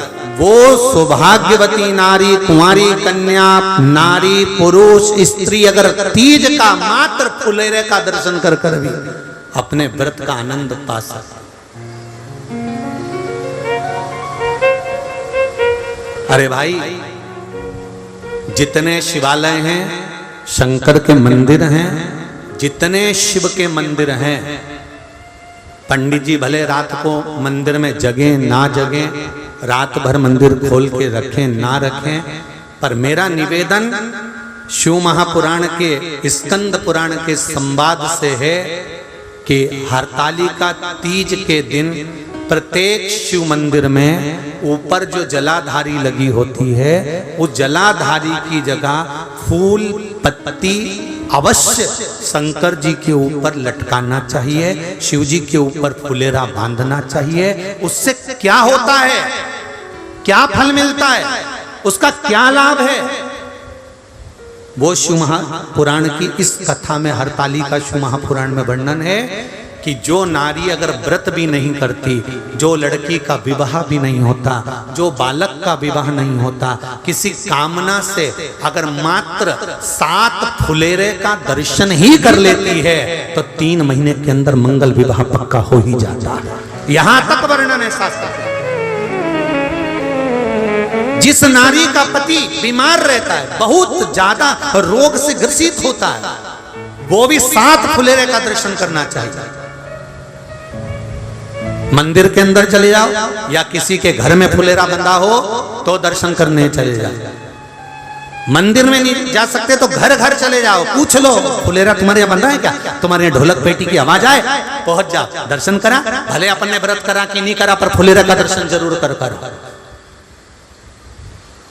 ये शिव पुराण की कथा कह रही है, देव ऋषि नारद रोज जा रहे, रोज आ रहे, रोज जा रहे, रोज आ रहे, प्रतिदिन का नियम है। महाराज, मेरा निवेदन रहेगा कि पूरे जितने शिव मंदिर हैं, आपसे बन सके आपने जिंदगी भर शंकर जी की आराधना करी है, और अगर मंदिर के पुजारी ब्राह्मण जन अगर फुलेरा नहीं बांध सकते तो वहां के ट्रस्टी, वहां के समाजजन, कॉलोनी के रहने वाले, गली मोहल्ले के रहने वालों से निवेदन है कि वहां कोई पूजन करने आए चाहे ना आए, पर शंकर जी के मंदिर में शिवलिंग के ऊपर फुलेरा बंधना चाहिए, जिससे कोई दर्शन कर जाएगा तो उसका अखंड सौभाग्य हो जाएगा। उसके लिए बांधना चाहिए। भले आप रात भर मंदिर नहीं खोलो, आपका मर्जी हो तो खोलो, ना मर्जी हो मत खोलो, फुलेरा बंधा होना चाहिए। और जिन जिन के घर में फुलेरा बनता है, जिन जिन के घर में हरतालिका होती है, बड़े भाग्यशाली हैं साहब। आपके वंश को बढ़ता हुआ कोई नहीं रोक सकता, आपके घर का वंश बढ़ेगा ही, ये निश्चित है। फुलेरा जिसके यहाँ बनता है वो सहज है।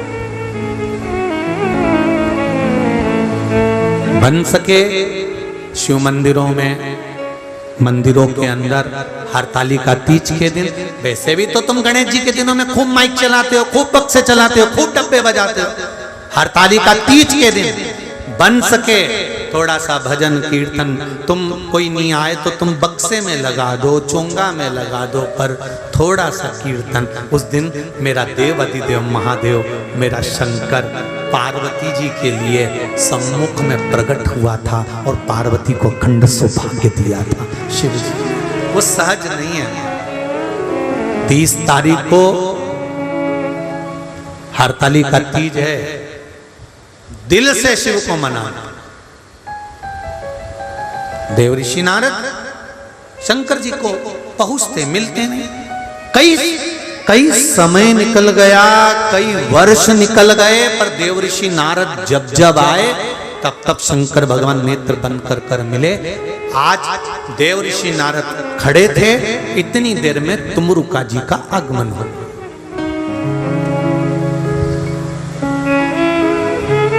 तुमरुका जी का आगमन,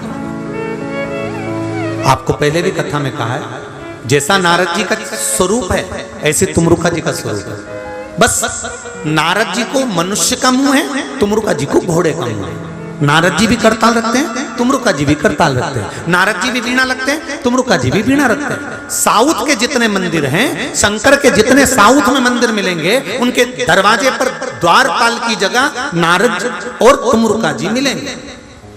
आप लोगों ने कई बार दरवाजे पर दर्शन करा होगा कि एक तरफ नारद जी खड़े हैं, दूसरी तरफ घोड़े का मुंह लगाए हुए, बीणा पकड़े हुए, करताल पकड़े हुए कोई खड़ा है। आपको भले नहीं मालूम है, परंतु उसका दर्शन करना वो तुमरुका जी हैं, शंकर के भगत, शिव के उपासक, जिसका केवल नाम ले लेने से गर्भ में अगर बच्चा है और डॉक्टर कराए कि ये उल्टा है और ये बच्चा नाल में फंस गया है, इसका ऑपरेशन होगा, केवल तुमरुका जी का नाम लेकर 7 गुड़ की डली लेकर शिव जी पर से घुमाकर उसको ऑपरेशन के रूम में ले जाएं या उसके बच्चे होने के लिए लेकर जाएं, उससे पहले एक एक डली उसको हर 15 मिनट में खिलाना प्रारंभ कर दो। ऑपरेशन की जरूरत ही नहीं पड़ेगी, नॉर्मल डिलीवरी ही हो। तुमरुका जी के नाम की वो गणना, तुमरुका जी के नाम की वो आराधना, जो बच्चा गलत मार्ग पर जा रहा है, अपनी समाज के अंतर्गत अपने परिवार के बताए अनुसार विवाह नहीं करना चाहता और गलत संगत में गलत धर्म की ओर जा रहा है, उसको रोकने के लिए भी तुमरुका जी का स्मरण होता है कि ये गलत संगत में ना चले जाए, गलत संगत में ना पड़ जाए, पढ़ने गया है कहीं गलत जगह पर ना पड़ जाए, उसके लिए भी तुमरुका जी का स्मरण होता है। तुमरुका जी का नाम लेकर कमल गट्टे का जल शिव को समर्पित करा जाए। महाराज बड़ा तुमरुका जी के नाम का स्मरण है। क्या नाम है? जम के बोलो जरा। तुमरुका, खास संबोधन नहीं है खरगोश का, पीछे लगा है का, कबूतर वाला। क्या बोलोगे? जम के बोलो जरा। तुमरुका।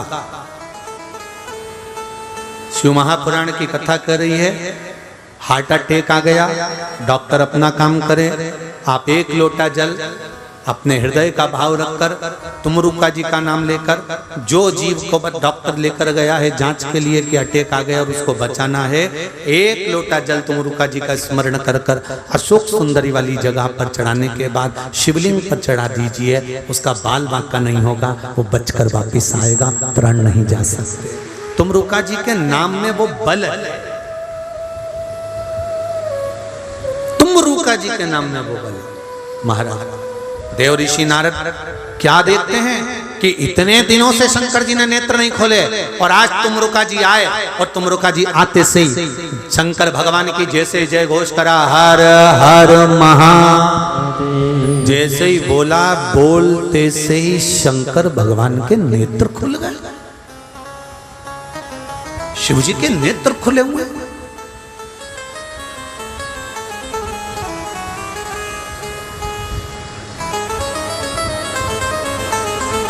शंकर भगवान के नेत्र खुले हुए।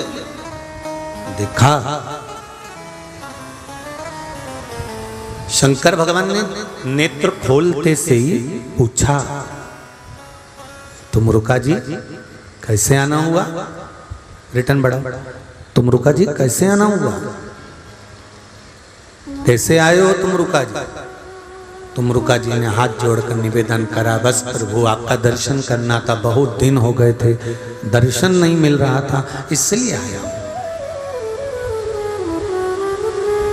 दर्शन किया, तुमरुका जी चले गए। देव ऋषि नारद ने शंकर भगवान को प्रणाम कर कर कहा, एक बात समझ में नहीं आई मेरे ओघड़दानी। शिव जी पूछे क्या? मैं रोज आया, तुमने नेत्र नहीं खोले। तुमरुका जी आते से ही हर हर महादेव बोले और तुमने नेत्र खोल दिए।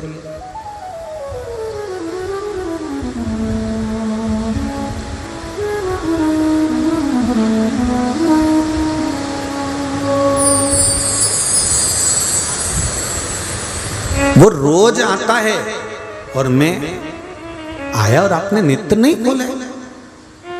शंकर भगवान ने बोला, नारद जी आपके मन के संशय को कहो, क्या संशय लेकर आए हो वो बताओ तुम तो।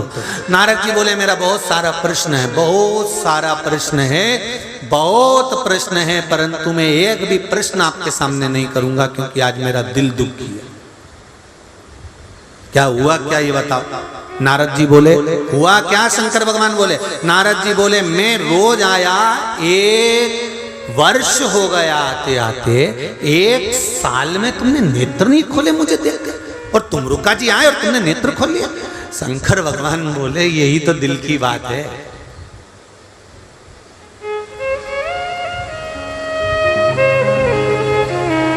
जो रात को 9 बजे सो जाता है, जब दिल लग जाता है ना तो 1 बजे तक भी नींद नहीं आती है। फिर मोबाइल पे जब तक बात ना हो, वो एक गीत बोलते हो ना, आ बैठ मेरे पास तुझे देखता रहूं, ना मैं कुछ कहूं ना तू कुछ कहे। बस शिव जी कहते हैं जिसने मुझसे हृदय लगा लिया, जिसने मुझसे दिल लगा लिया, शंकर जी कहते हैं फिर वो मेरे पास आता है। तो शिव जी कहते हैं उसको मेरे पास आकर दर्शन करने की जरूरत नहीं पड़ती, जो प्रतिदिन मेरा दर्शन करने आता है। शंकर भगवान कहते हैं जो प्रतिदिन मेरे दरवाजे पर पहुंचता है, दिल लगाकर पहुंचता है, कोई प्रश्न नहीं, कोई संवाद नहीं, केवल दर्शन के लिए पहुंचता है। शिव कहते हैं उसको दर्शन करने के लिए आने की जरूरत नहीं पड़ती। जब वो आता है तो शिव कहते हैं मैं उसका दर्शन करता हूं, वो मेरा दर्शन नहीं करता, मैं दर्शन। तो मुरुका जी शंकर भगवान का दर्शन नहीं करते। दर्शन कौन करता है? शंकर भगवान तुमरुका जी का दर्शन करता।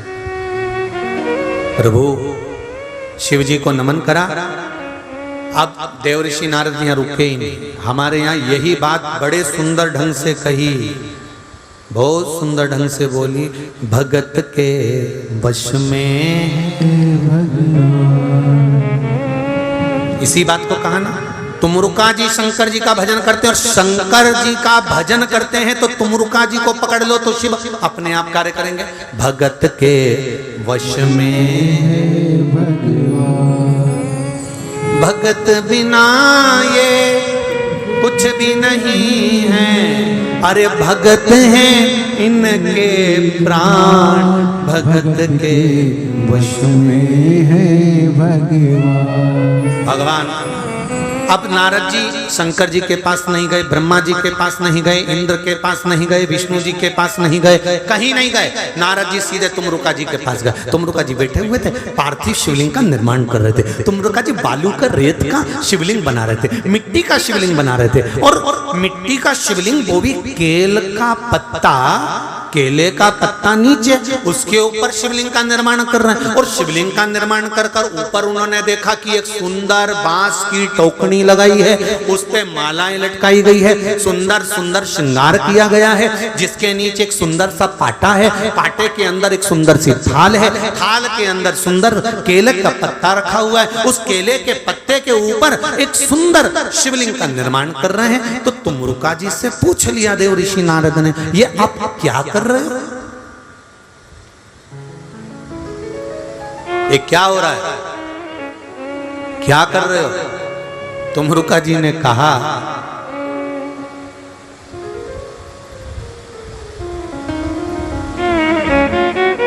भादो मास की जो शुक्ल पक्ष की तृतीया होती है हस्त नक्षत्र की,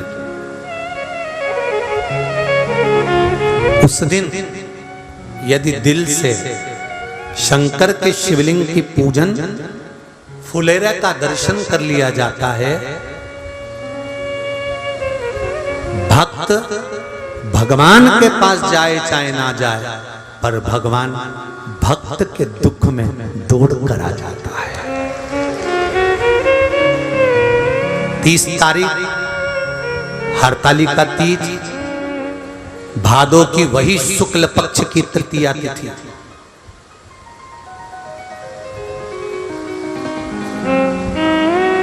आप सतवा तीज करते हो या हरियाली तीज करते हो या गणगौर तीज करते हो, कोई सी भी तीज करते हो, मना नहीं, पर फुलेरा का दर्शन हरतालिका तीज पर ही होता है। फुलेरा सतुआ में बनता है क्या? नहीं बनता। फुलेरा हरियाली तीज पर भी नहीं बनता, फुलेरा गणगौर तीज पर भी नहीं बनता। फुलेरा तो केवल हरतालिका पर ही बनता है, क्योंकि हस्त नक्षत्र के अंतर्गत हरतालिका। अब कहा, वर्णन किया, आप ये क्या कर रहे हैं? तो कहा मैं पूजन की तैयारी कर रहा हूं। हरतालिका पूजन प्रदोष काल से प्रारंभ हो जाता है। शाम के समय कई लोग आटोयाम का करते हैं, कोई 5 समय का करते हैं। यहाँ कितने समय का करते हैं? 5 समय का होता है। तो कई लोग 8 समय का, कई लोग 5 समय का करते हैं। जो 5 समय की पूजन होती है प्रदोष काल से शाम के समय से प्रारंभ कर देते हैं। सुबह ब्रह्म मुहूर्त तक पूजन होती है। उस अलग अलग पूजन में अलग अलग आरती का क्रम रहता है। भगवान की थाली वही की वही रहती है। उसी से पूजन पूरी रात होती रहती है। शिव की आराधना होती है, भजन होता है, कीर्तन होता है, मंत्र स्मरण होता है, जाप होता है ढोलक पीट पीट के। श्री शिवाय नमस्तुभ्यं, श्री शिवाय नमस्तुभ्यं, श्री शिवाय नमस्तुभ्यं, श्री शिवाय नमस्तुभ्यं, श्री शिवाय नमस्तुभ्यं, श्री शिवाय नमस्तुभ्यं, श्री शिवाय नमस्तुभ्यं, श्री शिवाय नमस्तुभ्यं। देवर्षि नारद ने पूछ लिया। अब देवर्षि नारद का जो प्रश्न था वो देवर्षि नारद ने प्रकट कर दिया। प्रश्न क्या था देवर्षि नारद का? हे तुमरुका जी, पार्वती मैया को तप करते करते, साधना करते करते, व्रत करते करते, उपासना करते करते बहुत समय हो गया। पर मैंने कहा था हिमालय राज जी को, अगर पार्वती शंकर की आराधना करे तो इनको पति के रूप में शिव मिलेंगे, पर अभी तक शिव मिले नहीं। मेरे जैसे गुरु को पाने के बाद भी अगर पार्वती को शिव ना मिले तो मेरा गुरु तत्व बेकार है। तुमरुका जी ने एक शब्द कहा, आप गुरु हो माना, पर अहंकार नहीं होना चाहिए कि आप बताएंगे तो ही होगा। नहीं नहीं, आप शिव के ऊपर छोड़ दो, शंकर के ऊपर आश्रित कर दो।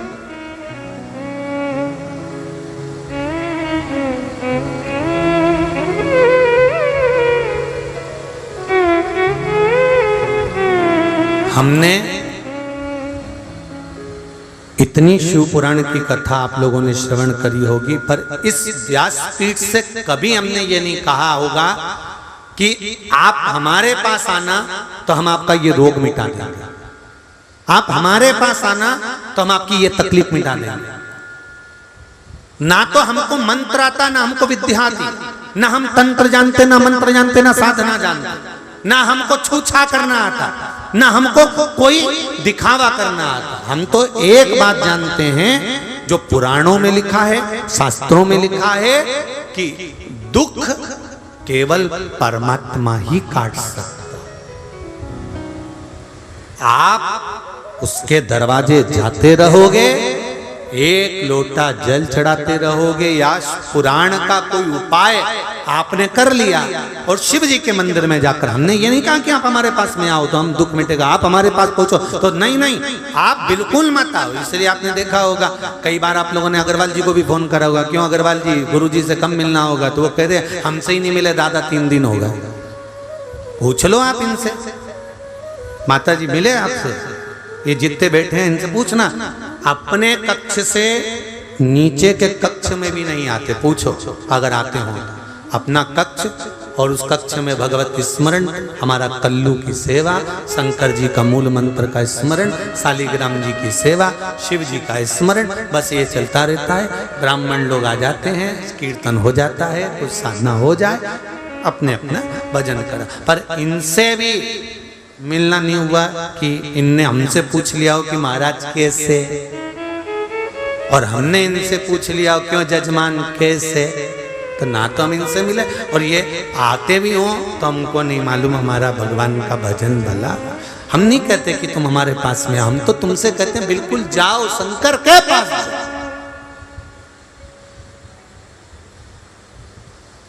उनके पास जाओ ना,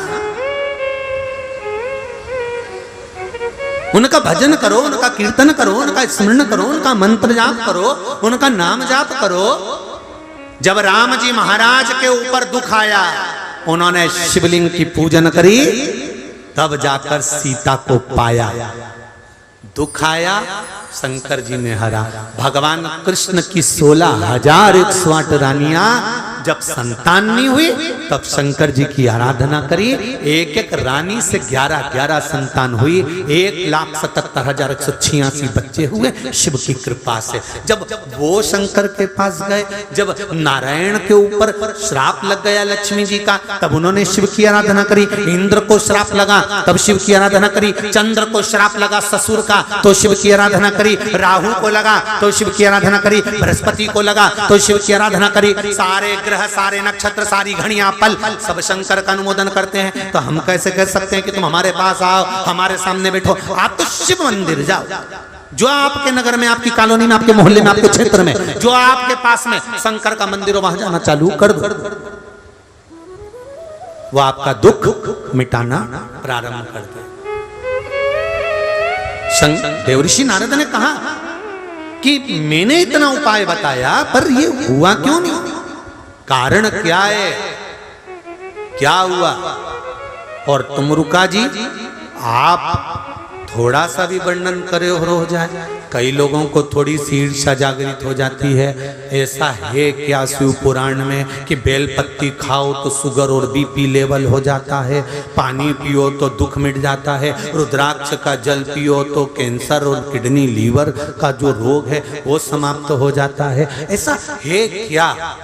कल हमको आशीष बोल रहा था कि गुरुजी बहुत लोगों के फोन आते हैं, बहुत लोगों को रोग बीमारी है, अपने यहाँ का रुद्राक्ष अपन कब बांटेंगे? तो हमने कहा अभी विचार करेंगे और बताएंगे, एक आध कथा में आपको बता देंगे। ऐसा कोई टेंशन वाली बात नहीं है कि एक आध कथा में तो सूचना दे देंगे आपको। अब जल्दी से जल्दी ऐसा व्यवस्था कर कर कि आपको वहाँ पर आए तो पेट भर भोजन मिल जाए, आराम से आप लोग वहाँ रुक कर रुद्राक्ष लेकर अपने घर चले जाए। ऐसी व्यवस्था जमा कर, ज्यादा से ज्यादा हुआ तो श्राद्ध पक्ष में जो सालासर जी में कथा है ना, शायद 5 दिन की कथा है सालासर बालाजी में, 5 दिन की है ना, तो 12 तारीख से शायद सालासर बालाजी में कथा रहेगी 5 दिन की। तो प्रयास करेंगे उसी में ऐसी सूचना आपको मिल जाए, या श्राद्ध पक्ष में ऐसी सूचना मिल जाए कि रुद्राक्ष आपको प्राप्त। तो हम प्रयास पूरा कर रहे हैं, ऐसा नहीं कि नहीं करें, आप लोगों के लिए पूर्ण प्रयास करेंगे, जितना जल्दी हो सकेगा उसमें आपको सूचना में। पर सूचना आपको व्यासपीठ से मिलेगी। हमारे यहाँ रुद्राक्ष ना पैसे से मिलता है ना किसी तरह, जो भी मिलेगा रुद्राक्ष वो आपको निशुल्क बाबा के द्वार में आओ, कंकर शंकर पे। ना हम कोरियर करते हैं, ना भेजते हैं, और ना हम बांटने के लिए किसी को देते हैं कि कोई संस्था को दे दिया वो बांट देगी, या उसको दे दो तो उनके समाज में बढ़ जाएगा। हमारे यहाँ से कोई रुद्राक्ष किसी संस्था को या समाज को नहीं दिया जाता कि तुम बांटना। हमारे यहाँ तो कंकर शंकर पर आओ, उसकी कंकर शंकर की भूमि में चप्पल उतार कर एक कंकर भी तुम्हारे शरीर में लग गया, एक रुद्राक्ष लेकर जाओ, फिर बाबा का प्रसाद बनकर वो आपके जीवन का कल्याण करे। यही भाव जागृत शिव कथा कर रही है।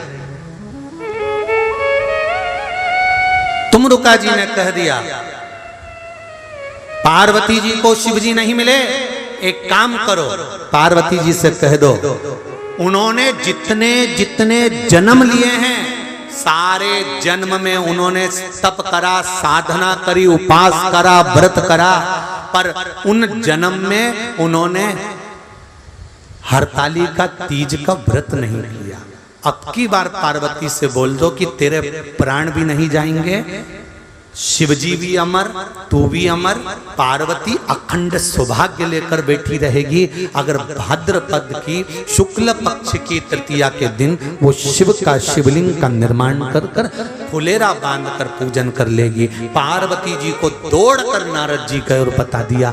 जैसे ही पार्वती ने सुना, 3 दिन, 4 दिन, 5 दिन, 8 दिन, 15 दिन, 20 दिन, 1-2 महीने पहले पार्वती जी वहां से निकल गई। सुनते ही आंदो भादो का महीना, आंदो शुक्ल पक्ष की तृतीया, और पार्वती जी सीधे पहुंच गई जंगल में अपनी सखी के साथ में, एक गुफा में जाकर रहने लगी। गुफा में रोज, अब पार्वती जी को क्या मालूम कि कौन सी तृतीया को आएगा, तो उन्होंने कहा आज से ही अपन तो शिवलिंग बनाना प्रारंभ करो। पार्वती जी ने शिवलिंग का निर्माण किया, बालू रेत का शिवलिंग बनाती, पूजन करती, बालू रेत का शिवलिंग बनाती, पूजन करती। आ गया भादो का महीना, शुक्ल पक्ष की तृतीया तिथि, प्रदोष काल, शाम के समय माता पार्वती ने कई दिनों से कुछ नहीं खाया, ना सोई, ना खाया, ना पानी पिया, ना कोई आहार किया। पार्वती मैया शिवलिंग का निर्माण करती है, आंख से आंसुड़ा गिरता है। सखी ने आज पल्लवों से, पत्तों से, फूल से शंकर जी के ऊपर झूमर बांध दिया है, फुलेरा बांध दिया है। पार्वती आज हमको लगता है ये फुलेरा जो बंधा है ना, आज ऐसा लगता है कि तेरे हाथों में हरी हरी चूड़ियां, भर भर चूड़ियां होंगी, तेरे हाथों में मेहंदी लगी होगी, तेरे गले में मंगलसूत्र बंधा होगा। ये फुलेरा नहीं, तेरे पति के साथ तेरा अखंड सौभाग्य का संबंध होगा पार्वती। और उस फुलेरा के नीचे बैठकर माता पार्वती जी ने शिव जी की आराधना, रात भर माता पार्वती शंकर जी की पूजन करती है, शिव की आराधना करती है, बालू रेत के बने हुए शिवलिंग का, मट्टी के बने हुए शिवलिंग का पूजन करती है। ब्रह्म मुहूर्त होता है, पिताजी को भान होता है, पार्वती को लेने के लिए आते हैं और पार्वती को लेकर जाते हैं। तब पार्वती जी का विवाह शिव जी के साथ में पक्का हो जाता है और पार्वती का मंगल विवाह हो रहा है। मंगल विवाह,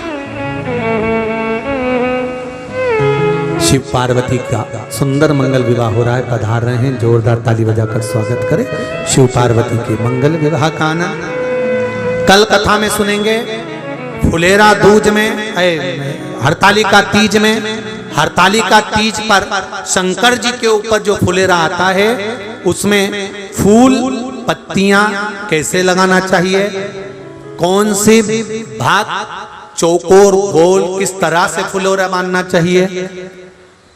भगवान शंकर की आराधना करते समय हरतालिका तीज में किस तरह की सावधानी रखना चाहिए। हरतालिका तीज का व्रत का दूसरे दिन का क्रम जब रहे तो उसके अनुसार भगवान शिव का विसर्जन कैसे करना चाहिए। और जो कन्या का विवाह नहीं हो रहा हो, जो बालक का विवाह नहीं हो रहा हो, 7 जगह पर फुलेरा का दर्शन कर कर विवाह मंगल का आनंद पाना चाहिए। ये क्रम कल की कथा में श्रवण करेंगे। जिस नारी को संतान नहीं होती हो, फुलेरा दूज, फुलेरा हरतालिका तीज का जो फुलेरा है, उस हरतालिका तीज के फुलेरे में कौन सी पत्ती बांधी जाती है जिसके बल पर संतान की प्राप्ति होती है, वो अपन स्मरण कथा के माध्यम से कल श्रवण करेंगे। माता पार्वती शिव जी के गले में जयमाला दे रही हैं, जोरदार ताली बजाएं। माता पार्वती शंकर भगवान के गले में जयमाला पहना रही हैं, शंकर भगवान माता पार्वती जी के गले में जयमाला पहना रहे हैं। बोल काशी विश्वनाथ भगवान की जय। हर हर महादेव। आप सबसे निवेदन है, गाड़ियां लेकर जाओ तो धीरे धीरे लेकर जाना, आराम से चलाना। ड्राइवरों से भी निवेदन है, धीरे धीरे गाड़ियां निकालिए, धीरे धीरे चलाइए। बहुत ज्यादा संख्या में आप लोग आए हैं, रेलवे स्टेशन पर भी आप लोग ट्रेन में बैठो तो आराम से बैठिए, धीरे धीरे। और पटरी को पार करना है, उसके लिए ब्रिज बना हुआ है, पुल बना हुआ है, उस ब्रिज से, पुल से ही पटरी को पार करिए। ट्रेन में आराम से बैठकर जाइए और आराम से अपने गंतव्य की ओर पहुंचिए। हर हर